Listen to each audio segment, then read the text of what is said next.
Hello. I wanted to talk about my Halloween prop company I used to have. I realized I haven't shown a lot of the props that have sold because that was all the way back when there was still MySpace around, and we were doing a lot of the business through that. We did have a website, and that was basically it, and through word of mouth, around our area. So when it comes to really showing any of that stuff, I don't have a Facebook page, so I really don't have anywhere to post it, except for here to you guys. So I'll just show you a bunch. I'll talk a little bit about who made the prop and how I met them, and then show you some of the props they made, and then go on like that. So first, here is just our logo that we had. That was created by a friend of mine, and he was a graphic artist and just liked to goof around. He, I remember him making that for us, and it was over the phone, and he would send me like a file, and I'd be like, well, change it a little bit and send it again, and take away this effect, and basically he was living in another state at the time, so that was about as good as we could get through communicating over the phone for me wanting it as soon as possible. So it's just a cool little dark, spooky picture. The first set of props I'll show is the stuff that I made. I kind of stuck with this like nature growth theme. Everything sort of had either vines or tendrils or branches or something coming off of it. And the first one is called Burlap Jack, and it is a pumpkin-headed creature. And let me just show you a picture real quick.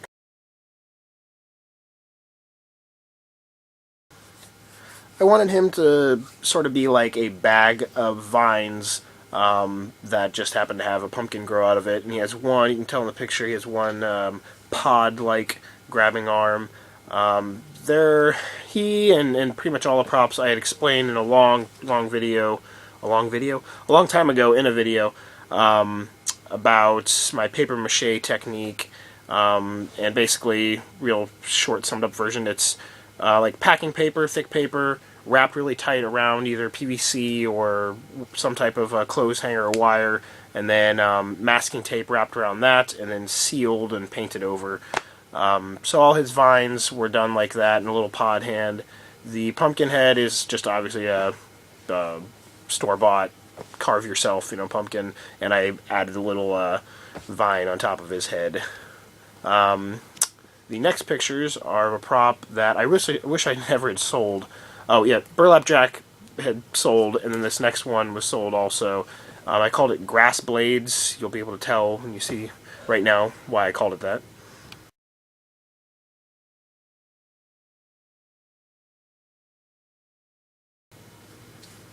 I really liked the way that one came out. The skull and bones were ones that we made from molds that we had created. When I say we, it's mainly a woman that I worked with a lot, which I'll show you some of the props she made later on. And then sticking with the growth and the plant theme, I made those vines and little bases and stuff for them, and I really like the way that one came out. And that one I've shown also the house where that lives now. I really don't know the people that bought it. I met them when I delivered it, but yeah, I kind of wish I had that one. The next is one I still own. It has just never been put out on display at Halloween time, either because I couldn't find a spot for it. It has to hang, and sometimes a hanging prop with all the plants and stuff we have just is hard to do. This one's called Lichen.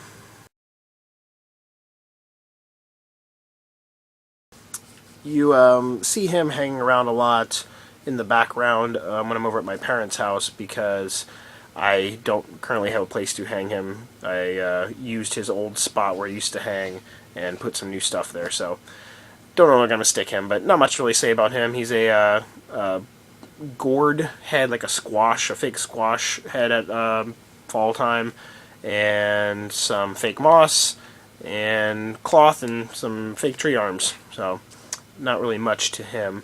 The next two are also ones that I still have. I've put out at Halloween only once. It was when I did the big Fars scene in 2010. And the first one is called Petrified, which here it is.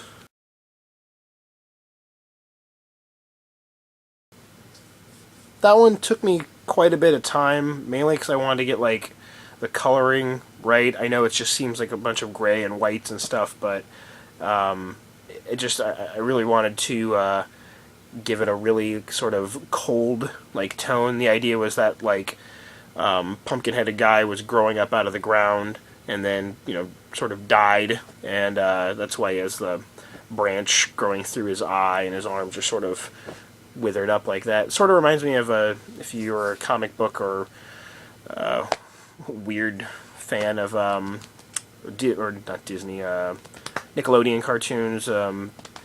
Jonah and Vasquez, who did Invader Zim and Johnny the Homicidal Maniac, sort of reminded me of something that he would have drawn.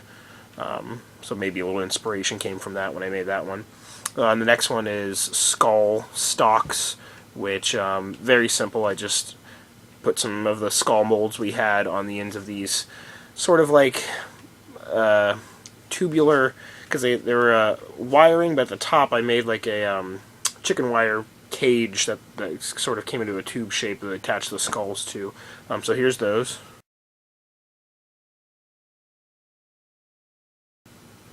They have, I think, about 5 or 6 very thick clothes hanger as their spine or as their body, and they're a little wobbly at times, but I can kind of bend them and get them to sit right at the right position so their weight doesn't pull them over too far one direction. But they've lasted. I mean, they've moved around from a couple different houses, and I don't think I even mentioned all these props were built over 3 years ago now. It's been that long since the company has been bleh. So let's see. That was all basically the stuff that you probably haven't seen a million times, either in my haunt videos or at my parents' house, digging around for stuff. The next stuff is things that a good friend of mine, Jim, who at Halloween time I showed you his haunt, he does the whole castle facade in his front yard, and he was making some PVC candles for us and some foam tombstones. So here is all that.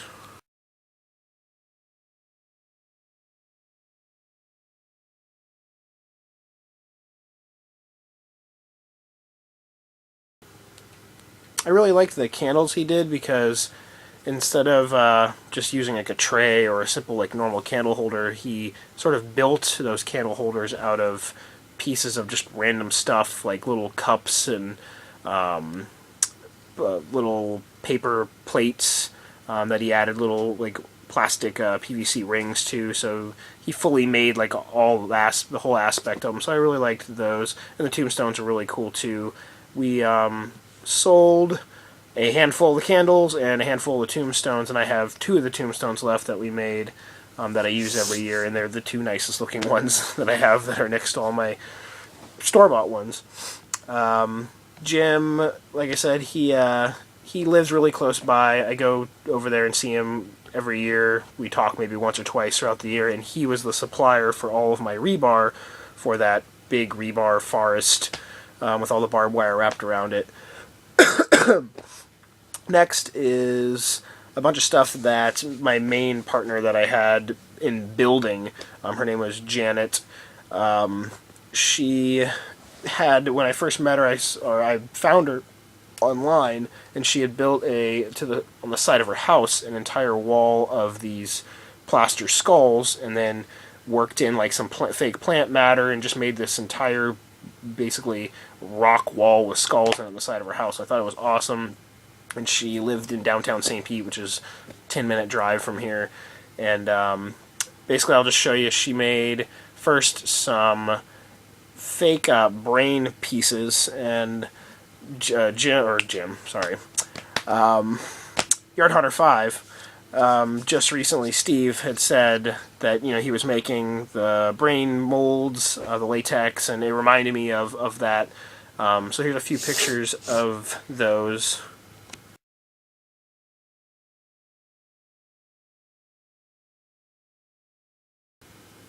And yes, that last photo is of me wearing one of them. The idea was she had made them so they had these little clips that you could clip into your hair, and you could wear it just as, like, a beauty piece for girls, or it could be worked into, like, I wore one time in a hat. I just cut a hole in the hat and fixed it, clip it onto my hair, and then put blood all over the hat, so that actually looks really cool.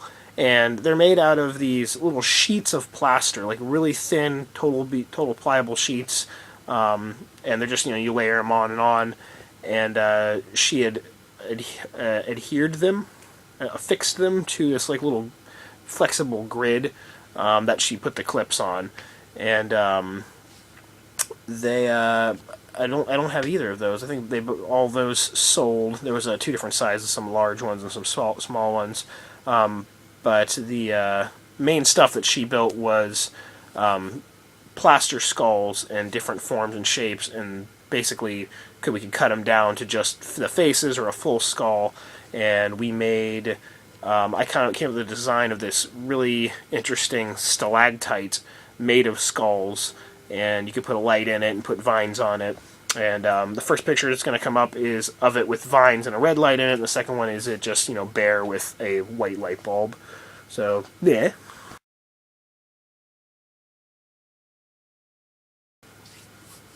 That was our biggest prop that we had ever really made, mainly in the sense of how long it took and how expensive it was, which that actually sold. And that sold to my friend Jim before he started building stuff for the prop company, so that was kind of cool. He used it in the main, like the front entrance of his porch, right underneath this big archway for the castle. But yeah, I really like that piece. And then the next 4 photos are just sort of some other random skull and head things that she had built.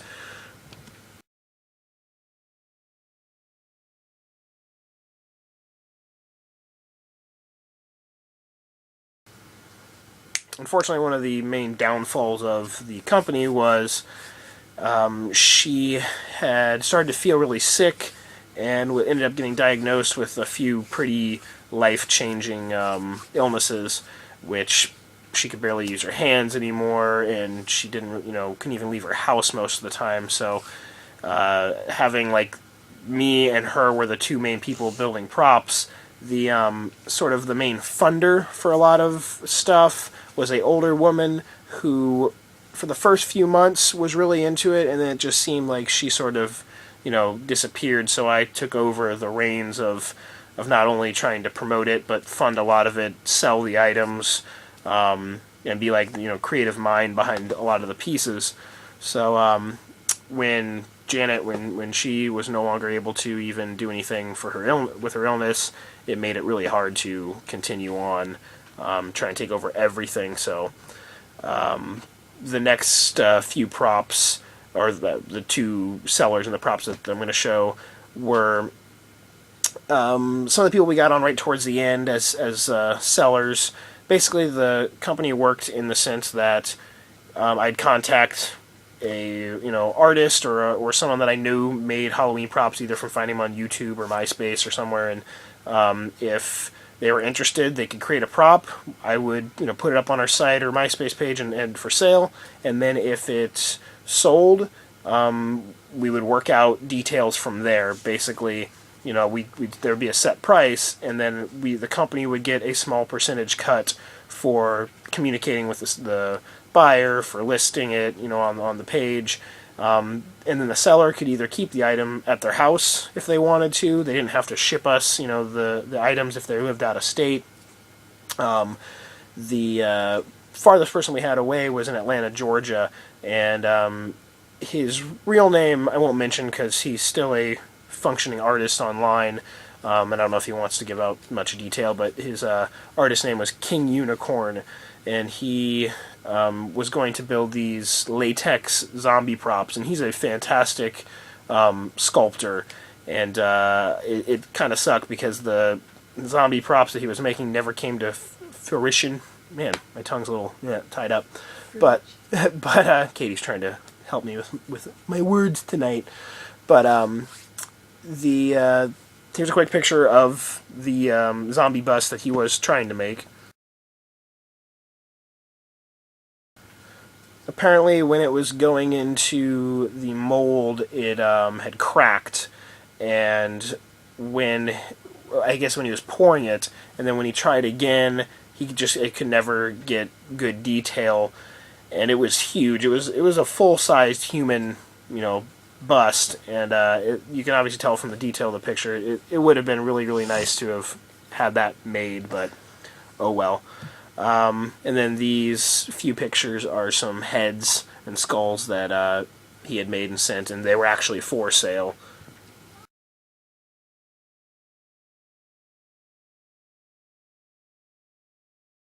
And last but not least, my friend Josh, you've seen him in quite a few videos as of recently too, and his wife Ginny is a coworker and good friend of Katie, and we go and hang out over at their house every once in a while.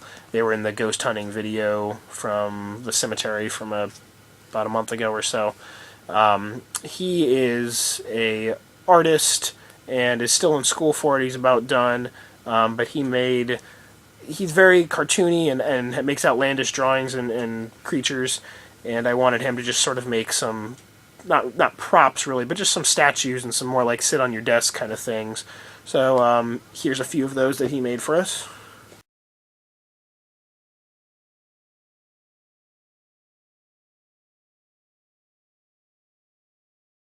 And I really like those pumpkins, the stack of three. I thought those came out really great. And you can set a little tea lighter in there or whatever. All that was made out of Sculpey clay that you can bake in your oven basically. So yeah, that's about it. I had fun while we did it. Also, the main prop, which I'm not going to put in here because they're on my YouTube page. If you go back to the very beginning of when I started posting videos, the Pepper's Ghosts that I created and did were definitely our #1 seller. That's where I sort of spent the most time trying to promote, and we actually sold those through a few different companies online, and they were pretty successful. I think I ended up selling probably a total of all 3 different designs, a little over 100 DVDs for them. So that was great. I can still make those.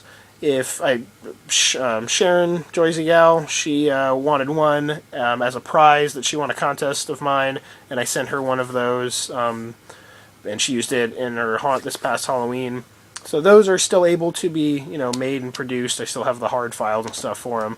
Everything else that I've either shown is either sold, or if there's the things I didn't show are things I kept that are in my haunt and that you've seen before. So that was basically everything we had. So go check out the Pepper's Ghost videos, like I said, back at the very beginning of when I started posting vids. And that's it. So thanks for watching, and talk to you guys later. Peace.